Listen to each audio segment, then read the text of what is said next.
Hello dear students. तो आज हम डिस्कस करने वाले हैं प्लांट सेल का जो फर्स्ट पार्ट है meristematic tissue. Meristematic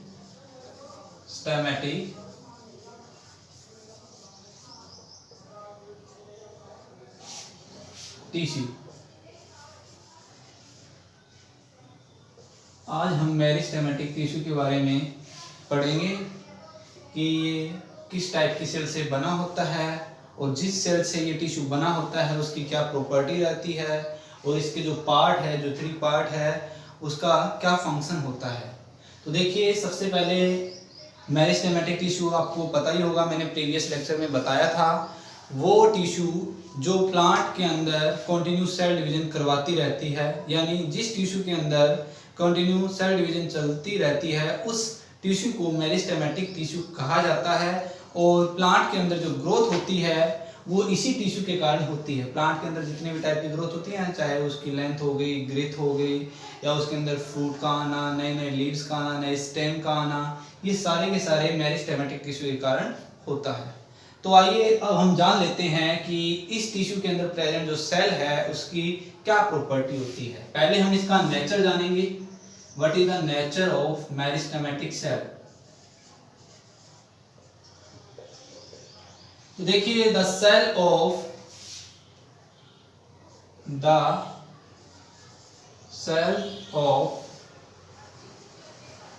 meristematic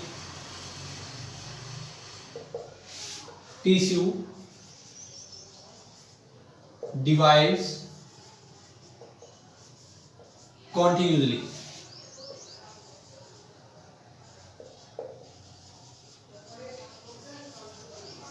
and increase the length and breadth। तो जो मेरिस्टेमेटिक टिश्यू होता है, इसके अंदर जो प्रेजेंट सेल होती है वो क्या करती है, वो कंटिन्यूसली डिवाइड होती रहती है through out the life period. और क्या करती है, increase the length and ग्रेथ। Plant की जो लेंथ होती है वो इंक्रीज करती है ये सेल, और साथ में उसकी जो ग्रेथ का मतलब होता है सरकमफेरेंस, परिधि, यानी उसकी मोटाई। प्लांट की जो मोटाई होती है, तने की जो मोटाई होती है, उसको इंक्रीज भी यही सेल करती है। कौन सी सेल? जिस सेल से मेरिस्टेमेटिक टिश्यू बना होता है। Clear?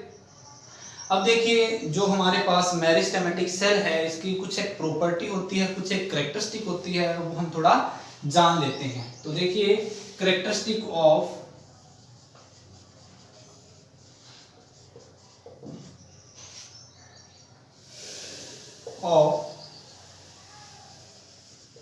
Meristematic cells. Meristematic tissue के अंदर पाए जाने वाली जो सेल है उसे मेरिस्टेमेटिक सेल भी कह सकते हैं हम। और उसकी क्या क्या प्रॉपर्टी रहती है वो हम थोड़ा जान लेते हैं, क्योंकि यही सेल प्लांट के अंदर ग्रोथ करवाती है। ये ग्रोथ सेल भी कहलाती है प्लांट के अंदर। तो फर्स्ट इसकी प्रॉपर्टी क्या होती है, the cell of meristematic tissue are similar. The cell of meristematic tissue are similar. कि मेरिस्टेमेटिक टिश्यू में पाए जाने वाली जो सेल है वो सिमिलर होती है। जैसे एक टाइप का हमारे पास टिश्यू आ गया, एपिकल मेरिस्टेम टिश्यू आ गया, तो उसके अंदर जो जितनी भी सेल प्रेजेंट होंगी ना वो सारी की सारी कैसी होगी, सिमिलर होगी, एक जैसी होगी। क्लियर? साथ में इसके अंदर जो पाए जाने वाली सेल वॉल है, and they have thin cellulose cell wall. और इसके अंदर जो पाए जाने वाली सेल वॉल है, यानी सेल के बाहर, सेल मेम्ब्रेन के बाहर जो एक वो लेयर पाई जाती है, पतली होती है, थिन होती है। क्लियर? तो फर्स्ट प्रॉपर्टी इसकी क्या रहेगी, मेरिस्टेमेटिक सेल की, मेरिस्टेमेटिक टिश्यू की अंदर पाए जाने वाली जो सेल है उसकी प्रॉपर्टी क्या है? First, the cell of meristematic tissue are similar. पहली बात तो मेरिस्टेमेटिक टिश्यू के अंदर पाए जाने वाली जो सेल है वो सिमिलर होगी, कोई भी दो सेल अलग अलग नहीं होगी। जैसे हमारे पास एपिकल टिश्यू आ गया, लेटरल आ गया, क्लियर। इन टिश्यू के अंदर, पर्टिकुलर टिश्यू के अंदर जो सेल रहेगी वो सिमिलर रहेगी, साथ में उस सेल की जो सेल वॉल है यानी सेल मेम्ब्रेन के बाहर जो पाए जाने वाली जो लेयर है वो बहुत ज्यादा पतली होगी और किससे बनी होगी? सेल्यूलोज से बनी होगी, क्लियर। सेकंड पॉइंट क्या रहेगा इसका? The cell of meristematic tissue, the cell of meristematic tissue may be spherical,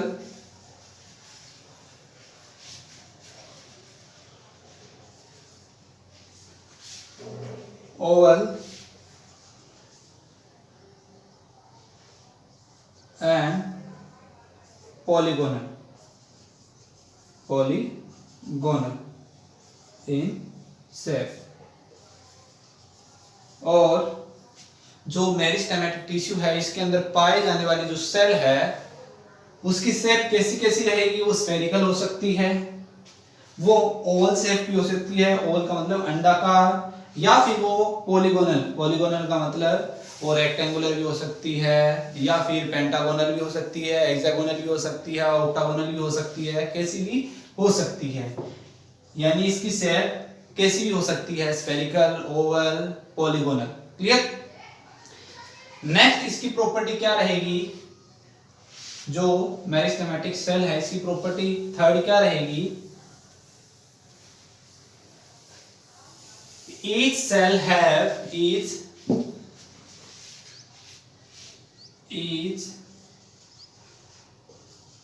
meristematic cell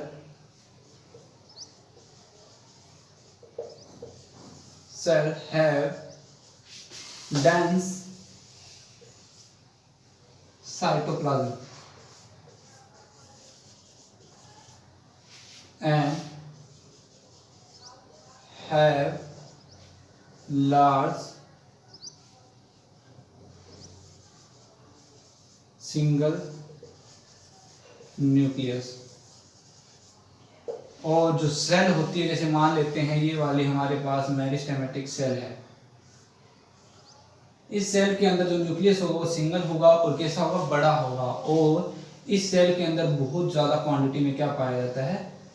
cytoplasm पाया जाता है। क्वांटिटी क्या रहेगी साइटोप्लाज्म की? सेल के अंदर बहुत ज्यादा डेंस होगा, बहुत गाढ़ा, clear.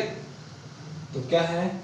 Each meristematic cell have dense cytoplasm and have large single nucleus। इसके अंदर एक ही न्यूक्लियस पाया जाता है, एक से ज्यादा न्यूक्लियस नहीं पाया जाता। और उसका जो साइटोप्लाज्म है वो कैसा रहेगा? डेंस रहेगा, बहुत ज्यादा स्ट्रॉन्ग होगा अंदर से। नेक्स्ट इसकी जो प्रॉपर्टी है वो क्या रहेगी? फोर्थ प्रॉपर्टी, जो मेरिस्टेमेटिक सेल है इसकी फोर्थ प्रॉपर्टी रहेगी, the meristematic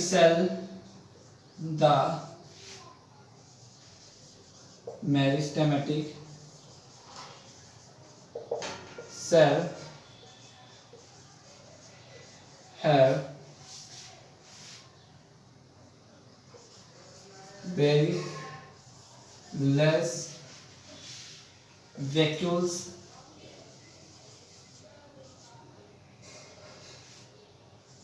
और no vacuoles.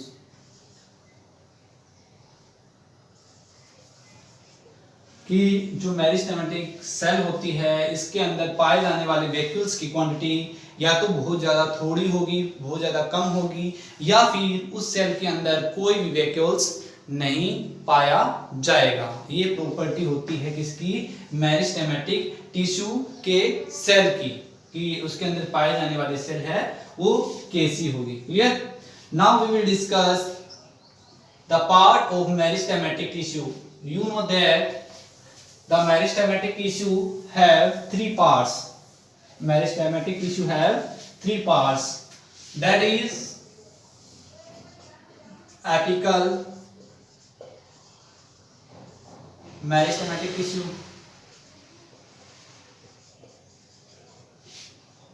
second is lateral meristematic tissue, and third is intercalary meristem. Clear? तो ये तीन पार्ट होते हैं मेरिस्टेमेटिक टिश्यू के। पहला है apical meristem, second is lateral meristem and third is intercalary meristem. Clear? तो आइए हम इनको वन बाय वन डिस्कस करते हैं, इनकी प्रॉपर्टी को और क्या इनकी कैरेक्टरिस्टिक होती है। तो देखिए सबसे पहले हम देखते हैं apical meristem.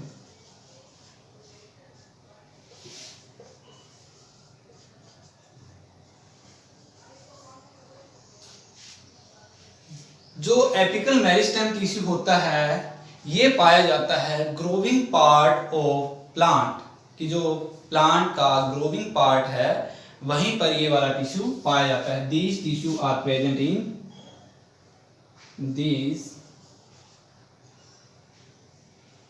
Tissue are present eight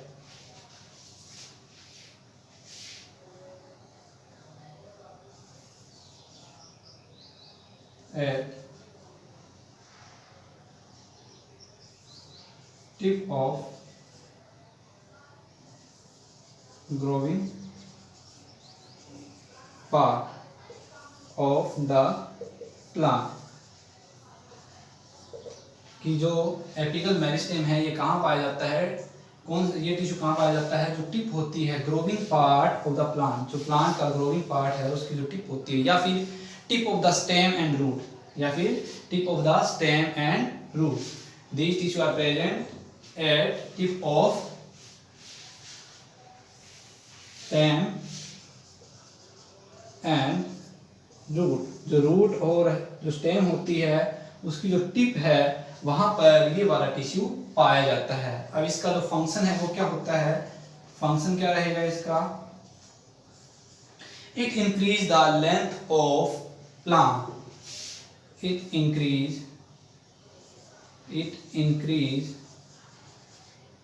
the length of plant, so it is called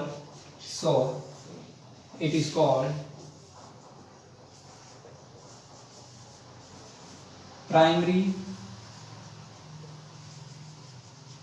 tissue। Clear?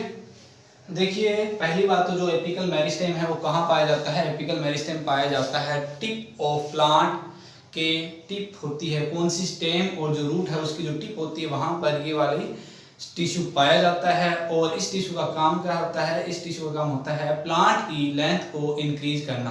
Plant की जो लेंथ इंक्रीज होती है वो इसी टिश्यू के कारण होती है, और इसीलिए इस टिश्यू को बोला जाता है प्राइमरी टिश्यू। क्या बोला जाता है, प्राइमरी टिश्यू। क्लियर? नेक्स्ट जो हमारा टिश्यू है वो क्या है, लेटरल मेरिस्टेम टिश्यू। क्या रहेगा, लेटरल मेरिस्टेम टिश्यू। तो देखिए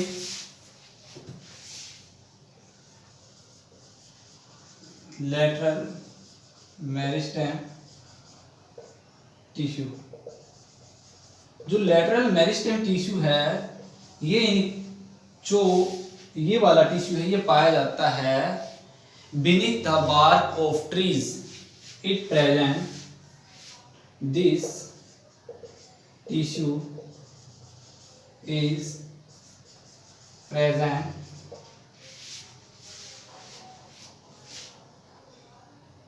at beneath the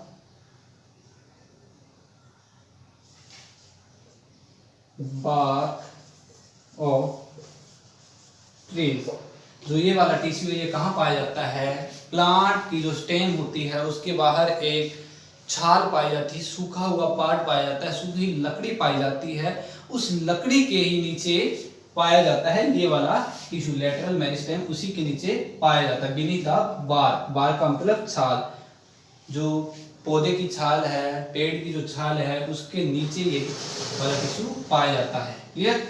और इस टिश्यू का काम क्या है, फंक्शन क्या है, तो फंक्शन देखिए, it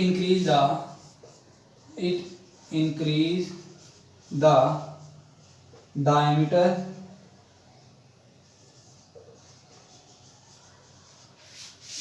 and girth of plant।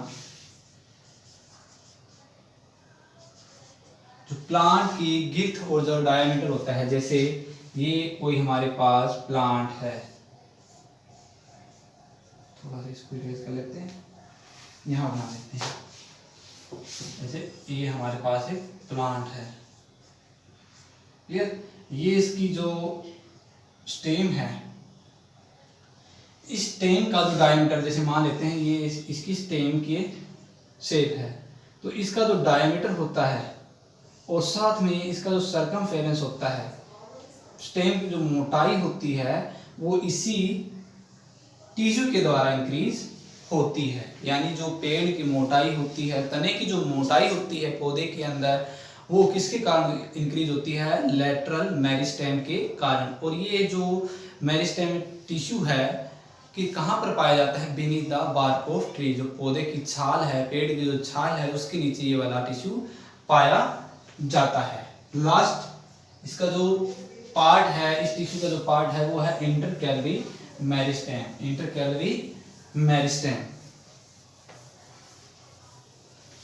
तो देखिए, intercalary meristem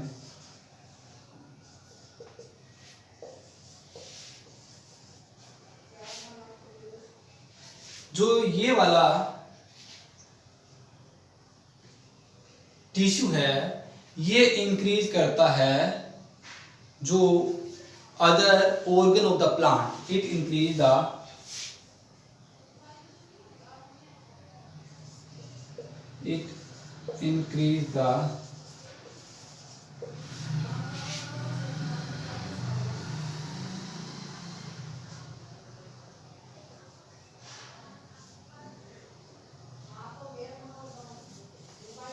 other organ of plant such that fruit, leaves, flower,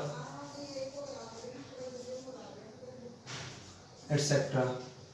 जो ये वाला टिश्यू है, ये किसको इंक्रीज करता है, किसकी ग्रोथ करवाता है, ये इंक्रीज करवाता है, किसकी ग्रोथ करवाता है, ये फ्रूट हो गया जैसे प्लांट के अंदर, लीव्स हो गया, फ्लावर हो गए, यानी प्लांट के स्टेम और रूट को छोड़कर, प्लांट की स्टेम और रूट को छोड़कर जितनी भी प्लांट के अंदर ग्रोथ होती है, प्लांट की स्टेम और रूट को छोड़ के प्लांट के अंदर जितनी भी ग्रोथ होती है, यानी उसके और जितने भी ऑर्गन्स रह गए, जैसे फ्रूट, लीव, फ्लावर, ये सारे के सारे इंक्रीज होते हैं किसके कारण, इंटरकैलरी मेरिस्टेम के कारण। इनकी ग्रोथ इसी टिश्यू के कारण होती है। क्लियर?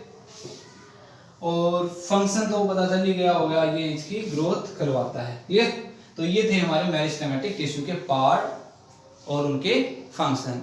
एक चीज और देखिए कि जैसे ये हमारे पास कोई एक प्लांट है और बाय चांस इसकी स्टेम के अंदर कोई इंजरी हो गई, कोई चीज लगी, जिससे क्या हुआ, वो प्लांट की जो स्टेम है वो थोड़ी कट हो गई। अब इस कट को हील करने के लिए, हील का मतलब ठीक करने के लिए, इसकी भरपाई करने के लिए जो टिश्यू काम करता है प्लांट के अंदर, वो मेरिस्टेमेटिक टिश्यू ही होता है। तो कई बार ऑप्शनल क्वेश्चन में आ जाता है कि प्लांट के अंदर जो इंजरी होती है, उस इंजरी को कौन सा टिश्यू ठीक करता है, तो वो टिश्यू क्या कौन सा रहेगा, मेरिस्टेमेटिक टिश्यू। क्लियर? तो ये था हमारा मेरिस्टेमेटिक टिश्यू। नेक्स्ट लेक्चर में हम पढ़ेंगे परमानेंट टिश्यू के बारे में। क्लियर? Thank you.